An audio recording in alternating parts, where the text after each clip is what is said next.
Hello there, I'm Lady Pastor Mrs. Frida Fosunhene, the host for Glorious Maidens program and the founder of Frida Fosunhene Ministries. Glorious Maidens is being sponsored by DDJ and Jane Boutique. Ladies, get your dresses, shoes and accessories from DDJ and Jane. Gentlemen, get your shirts and nice shoes from DDJ and Jane.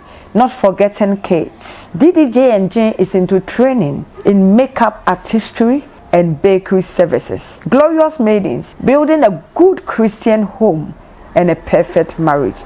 Glorious Maidens is here to make sure you build a complete and a perfect training for generational upcoming ladies, for a Christ-like marriage manifestation and Christian home building. Our theme for the day is marital issues. There are issues that goes on in marriages that so many people haven't taken keen notice of. But if these issues are not well addressed, it brings a lot of misunderstandings and at times insults, whilst it's not necessary or needed. When couples love each other immensely, oftentimes it raises a lot of questions because both want to guarantee their security.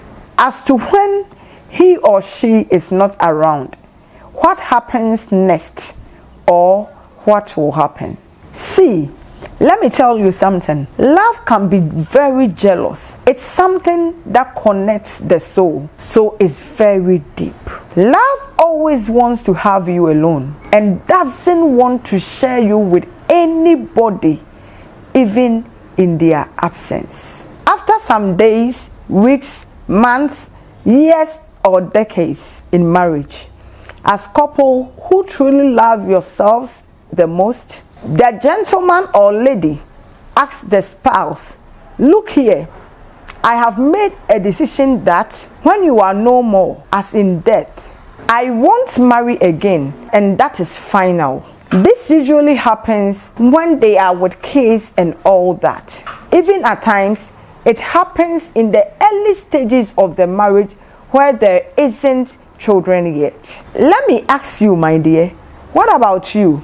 When I'm no more, are you going to marry? And the lady who is smart and deep thinking would say, "I haven't thought about that. I will take a closer look and think through it." Another lady might hastily jump and give answers which she herself hasn't thought of, and it might turn out not to be the truth, but just want to please her partner. And if eventually it happens that way, they fail to honor their promise. And after some time, the gentleman asks, "I asked something the other time, you couldn't answer. What is your answer or your thoughts about it?" If the lady fails to answer this time, insult starts because he feels cheated. "I have seen whom you truly are. This simple question you couldn't answer. This means you have spotted someone amongst the gentlemen that you have surrounded yourself with. I have seen your true colors. You are shameful." And this will go on and on and on, tagging you with so many insults because he might be reacting to hearsays. Not necessarily you are cheating on him, but maybe the conversation he has with his peers about what happens in other people's life. The truth is, the lady might not have anybody in mind. She could be thinking the same as the man, but she is being careful to give answers because God holds the future. What if she rushes to give an answer and say the same thing as you are saying, and it happens that way, and God says, "Remarry"? She has lied to you, and that will keep her disturbed all through her days left on earth. You see, she might need help in taking care of the kids financially, or need a helping hand in raising them. And since he wouldn't like to fool around, remarrying will be the option. Or better still, she might be well secured in finances, also in raising the kids. But for ministerial purposes, being focused in kingdom business, she needs to marry to keep a clean sheet towards her salvation.